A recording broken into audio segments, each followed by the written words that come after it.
E aí, pessoal, salve, salve, Tio Lição na área de novo! E hoje vamos avançar um pouco o conteúdo, porque na aula anterior, você deve se lembrar, a gente começou a falar sobre os compostos químicos, né, que formavam as células. Quais eram as moléculas que constituíam uma célula e como a gente era formado por células, quais eram as moléculas que constituíam a gente. Lembre-se que eu falei que existiam dois tipos de moléculas. As chamadas moléculas inorgânicas, que a gente já estudou, e as moléculas orgânicas, que a gente vai começar a ver hoje, ok? Que caracterizavam uma molécula, um composto inorgânico, a ausência de átomos de carbono em sua constituição. Tranquilo? Hoje a gente vai falar sobre os segundos compostos, que são os compostos orgânicos. E os compostos orgânicos se caracterizam pela presença de átomos de carbono, hidrogênio e oxigênio em sua constituição. Tranquilo? Então você deve lembrar na aula passada que a gente falou um pouco sobre os compostos inorgânicos. Eu chamei de um composto inorgânico, falei de A, água, falei de B, os sais minerais, e hoje eu estou chamando aqui de 2 os compostos orgânicos. E o primeiro composto orgânico, a primeira molécula orgânica que compõe a célula, que compõe o seu corpinho, que a gente vai falar, são os carboidratos.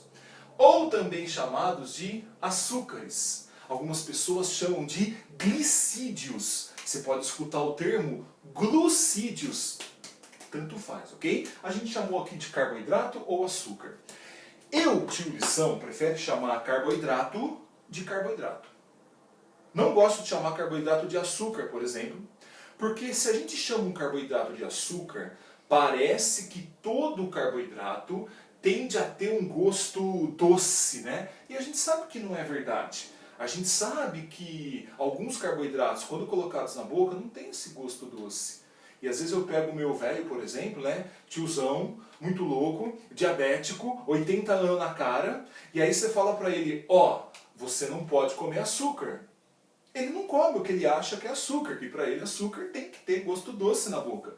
Então ele não come chocolate, ele não come bolo, ele não come bala, né? Mas, por exemplo, ele enche a cara de arroz. E quando você põe o arroz, o pão, a massa de uma maneira geral na boca, você não sente aquele gosto doce, né? Mas aquilo também é puro carboidrato. Sussa? Então nós vamos falar um pouquinho de carboidrato, vamos falar um pouquinho desses caras hoje, né? O que a gente tem que saber basicamente sobre os carboidratos?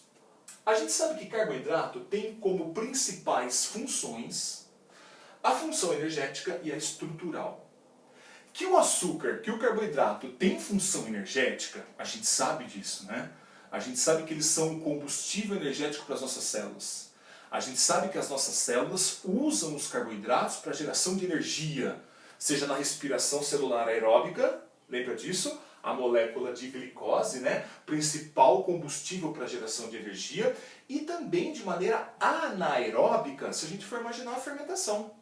A fermentação também tem como base para a geração de energia um importante carboidrato que é a glicose, que a gente vai falar já já. Então, óbvio que os açúcares têm função energética. Podem ser usados para a geração de energia. Porém, alguns não terão função energética. Alguns carboidratos apresentarão uma função puramente estrutural e a gente vai tentar discutir um pouquinho sobre isso. Ok, Lição, mas assim, se eu ligar a Globo agora, o Bem-Estar vai falar isso pra mim, né? Ai, carboidrato, função energética, quer fazer a dieta restritiva de carboidrato. Ai, a dieta low carb, né? Tá na moda. Diminuir o consumo do carboidrato para ter um emagrecimento. Carboidrato, função energética, isso é básico. Aqui a gente vai ter que ir um pouquinho além. Hoje eu quero comentar com vocês de alguns tipos de carboidratos. Você deve lembrar disso, neném.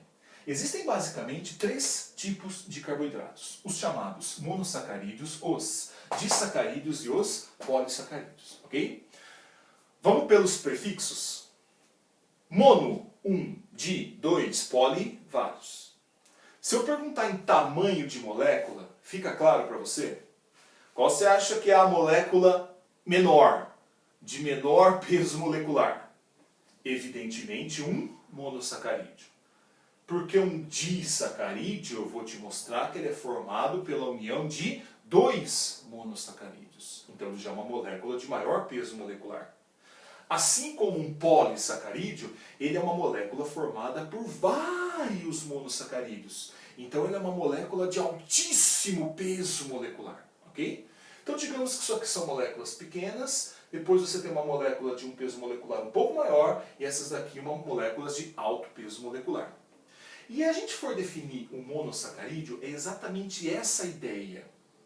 O monossacarídeo é um açúcar pequeno, é um açúcar de baixo peso molecular.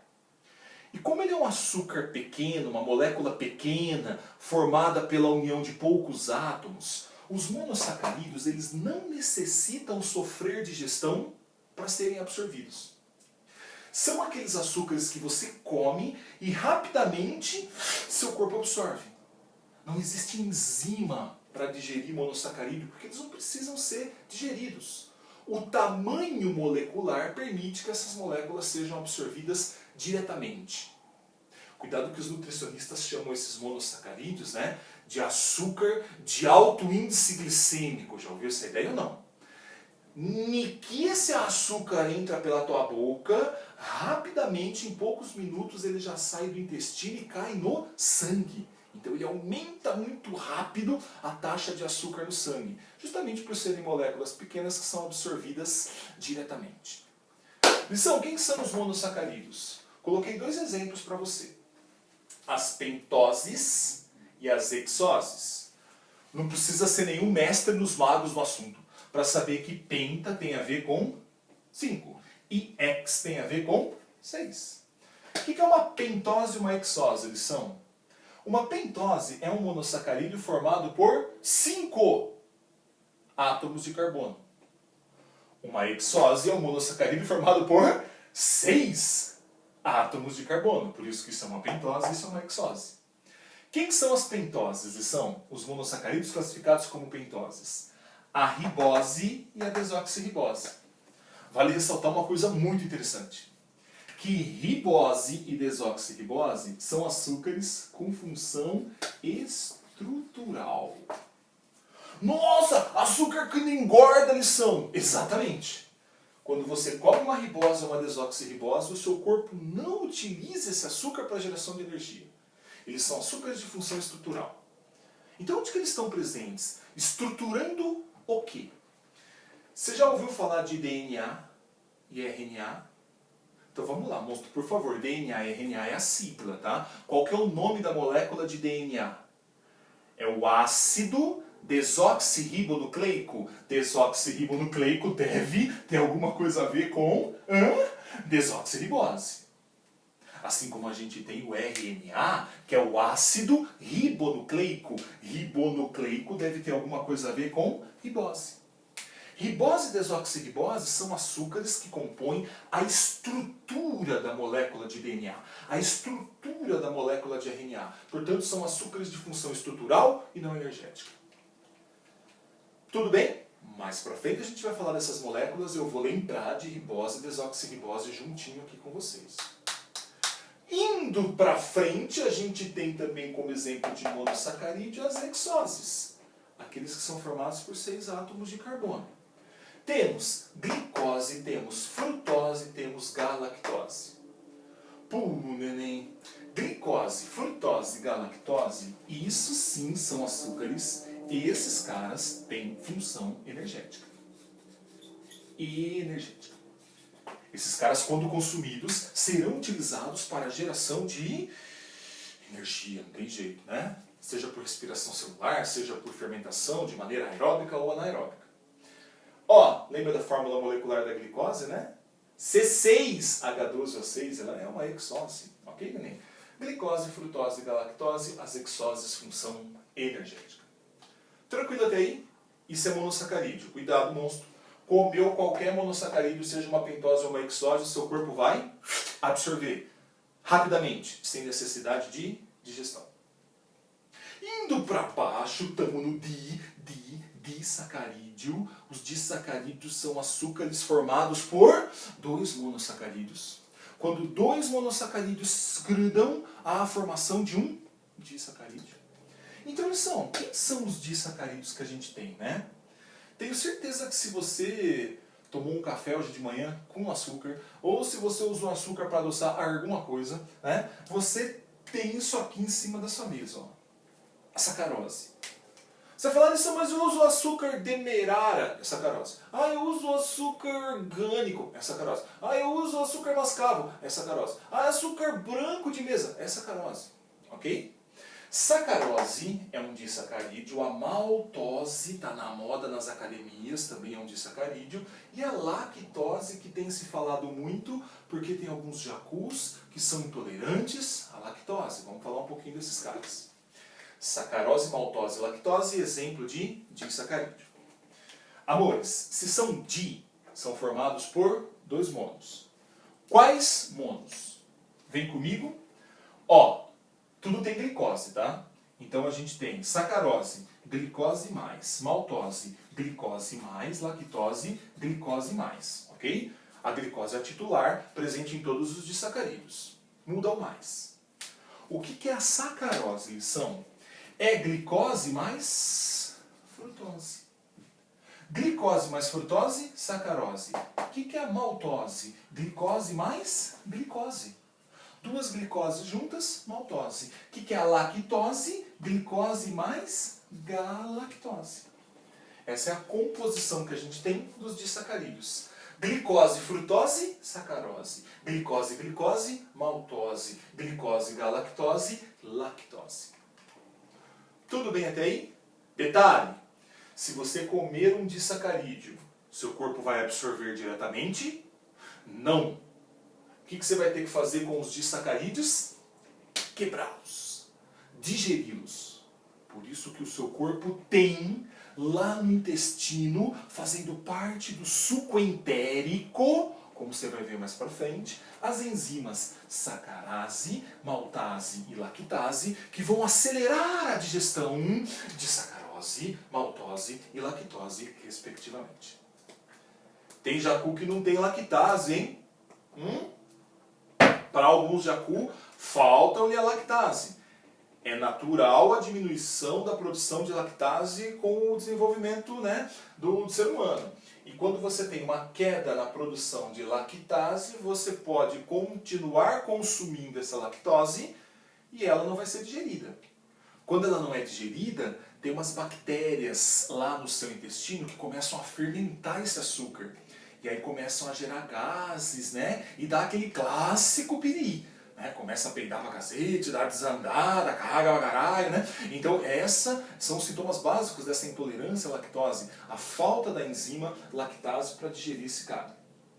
Hoje tem no mercado, né? O Lactday, fazendo propaganda para eles, né? O Lactday tem a enzima lactase, né? Então às vezes você quer comer lactose, toma um Lactday e você facilita a digestão e faz com que não tenha esses efeitos colaterais. Oi, neném, tudo bem até aí? Sim? Tranquilo? Monossacarídeo, tranquilo? Disacarídeo, de boa? Vamos encaminhar para o fim? Terminando nossa aulinha de carboidratos, a gente vai falar de polissacarídeo, vai pela lógica. Então, poli significa um açúcar formado pela união de vários monos. Você vai falar assim, são vários, para mim é muito pouco, eu quero saber quantos. 2? Não, se for 2 é di. 3, 4, 5? Não, monstro. Vários é vários mesmo. A gente vai ver aqui, por exemplo, que você tem amido, glicogênio, tem gente aí que é formado por 30.000 moléculas de glicose, tem gente aí que é formado por 60.000 moléculas de glicose, ou seja, são moléculas de alto peso molecular. O que eu quero que você entenda, a gente tem dois tipos de polissacarídeos. Um que tem função de reserva energética e o outro que vai ter uma função estrutural. Perceba que interessante. Quando eu falei de mono, pentose tem função estrutural, hexose função energética. Quando eu falei de di, todos os disacarídeos têm função energética, porque todos os disacarídeos são formados pela união de monossacarídeos energéticos. Então, pós-digestão, esses monossacarídeos vão ser usados para geração de energia. Agora, quando eu falo de polissacarídeo, alguns são reserva energética, outros são de função estrutural. Primeiro ponto importante. Qual monossacarídeo que se une para formar todos os polissacarídeos? Ela, a belíssima molécula de glicose. Então, monstro, por favor, pensa. O que é o amido? um monte de glicose. Olha só o que é o glicogênio. Um monte de glicose. O que é a celulose? Um monte de glicose. O que é a quitina? Um monte de glicose. Muda um monte. Aí a forma como essas glicoses estão ligadas. Mas tudo é um monte de glicose. Entre os que têm função de reserva energética, amido e glicogênio, amido é a reserva energética vegetal. Os vegetais estocam o excesso de glicose que produzem pela fotossíntese na forma de amido. Quando a taxa fotossintética da planta está fodida, está altíssima, lá primavera, verão, condições ambientais ótimas, taxa de fotossíntese da planta mais alta que a taxa de respiração, o excesso de glicose que ela produz, ela estoca na forma de amido. Ou de lição. Você pode estocar amido nas raízes, você pode estocar amido no caule. Inclusive esses caules que estocam amido ficam grandes, né? Então a gente pode falar, por exemplo, da batata. A batata é um caule que estoca amido, é um caule tubérculo. Já ouviu esse termo? As raízes que estocam amido são as raízes tuberosas, todas aquelas sugestivas, né? Nabo, mandioca, cenoura, né? Isso são raízes que estocam amido. Ok? Sem problemas? Então aqui a gente tem essa reserva energética vegetal, o amido. Glicogênio é a reserva energética animal. É a forma como você, Jacu, é a forma como eu estocamos o excesso de glicose que a gente come. Vou te dar uma notícia ruim, tá? Se você comer muita glicose, você não elimina esse excesso de glicose que você comeu. Traduzindo, você não caga o excesso de glicose aqui. Toda a glicose que entrou pela tua boca, seu corpo absorve, independentemente do fato dele for usar ou não.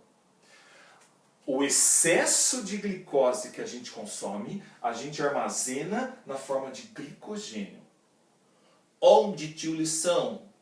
Nos músculos e no fígado. Fígado e músculo, local de reserva energética de glicogênio. Sem problemas, reserva energética animal, reserva energética vegetal, amido e glicogênio. Pulando para o ladinho, a gente tem os polissacarídeos estruturais, celulose, quitina. Porra, monstro, você já ouviu falar isso? Onde que eu encontro celulose? Está relativo com vegetal também, né? Na parede celular dos vegetais. Perceba, não tem uma função energética, né? Ele compõe a parede celular vegetal. Ele está presente na estrutura da parede celular vegetal. Parede celular vegetal composta por celulose, polissacarídeo de forma estrutural. E a quitina, a gente pode encontrar em dois locais interessantes. A gente pode encontrar quitina na parede celular dos fungos. Os fungos são seres vivos que têm célula com parede celular e a parede celular dos fungos é de quitina. Mas eu acho que você está lembrando de outra coisa quando eu falo de quitina, né? Tem jeito, monstro. Quem que tinha lá um exoesqueleto de quitina? Eles mesmos, né? Os artrópodes. Então a gente pode lembrar aqui, ó, que nos artrópodes, o exoesqueleto desses caras era de quitina. Dá para entender essa função estrutural, neném? Sim. Perceba que quitina, né, não tem uma função energética. E eu acho que aqui ficou legal também a gente não chamar carboidrato de açúcar, né? Vai falar assim, nossa, Lição, quer dizer que se eu pegar um inseto, o exoesqueleto dele é de açúcar? É um açúcar chamado de quitina. Se eu lamber uma barata, ela é doce? Não sei, monstro, tem que estar lá, né? Mas você vai ver que não. Por isso que eu não gosto normalmente de chamar os carboidratos de açúcares. Então a quitina, presente no exoesqueleto dos artrópodes, presente também, monstro, na parede celular dos fungos, importante polissacarídeo de função estrutural. De boas, sem problemas, quem são os carboidratos? Ok? Muito bem, neném. Só toma cuidado com uma coisinha básica, tá? Você vai falar assim, Lição, quando eu como amido, eu posso engordar. Quando eu como celulose, eu não engordo, né? Isso tem uma diferença interessante, né? Que a ideia é assim. Você engorda quando você come esse açúcar, o amido, porque no seu organismo existe a amilase. A amilase é a enzima que vai acelerar a digestão do amido. Ó, tem amilase na boca, como é que eu chamava aquela amilase? Amilase salivar, que vai transformar o amido, né, vai digerir esse amido. Tem amilase lá no intestino, a amilase pancreática. Então, se a gente tem amilase, a gente é capaz de digerir o amido em várias moléculas de glicose e absorver isso tudo. Se a gente não transformar em energia, a gente estoca e engorda. Por isso que o amido, a gente pode ter que tomar um pouco de cuidado com o consumo excessivo, né? Agora, a celulose não, pode encher a cara de mato. Pode encher a cara de alface, pode encher a cara de rúcula. Agora eu te dou uma dica, hein? Por que a gente pode comer bastante celulose e aí a gente não vai engordar com relação a isso, né? Porque a gente tem amilase, mas a gente não tem celulase. Celulase é a enzima que serve para acelerar a digestão da celulose. A gente não tem, neném. Nem na boca, nem no estômago, nem no intestino. Então a gente pode encher a cara de celulose tendo certeza de que a gente não vai digerir e que vai passar intacto pelo nosso organismo. E vai aumentar o nosso bolo fecal e vai fazer a gente defecar macio, né? Essa é a função básica da celulose. Sim, se a gente tivesse celulase, se a gente tivesse enzima que digere celulose, um alface seria extremamente calórico. Ok? Você pode perceber que os grandes herbívoros, eles se alimentam de mato. Porque tem celulase capaz de digerir a celulose que eles ingerem e conseguem absorver o amido resultante dessa digestão. Chega de falar, lição. Tranquilo? Amores, tudo bem até aí? Compostos orgânicos, o primeiro composto, carboidrato, monossacarídeo, disacarídeo, polissacarídeo. Você está extremamente apto a resolver todos os seus exercícios. Fica tranquilo que a gente volta já já com a aula sobre o segundo composto, que são os lipídios.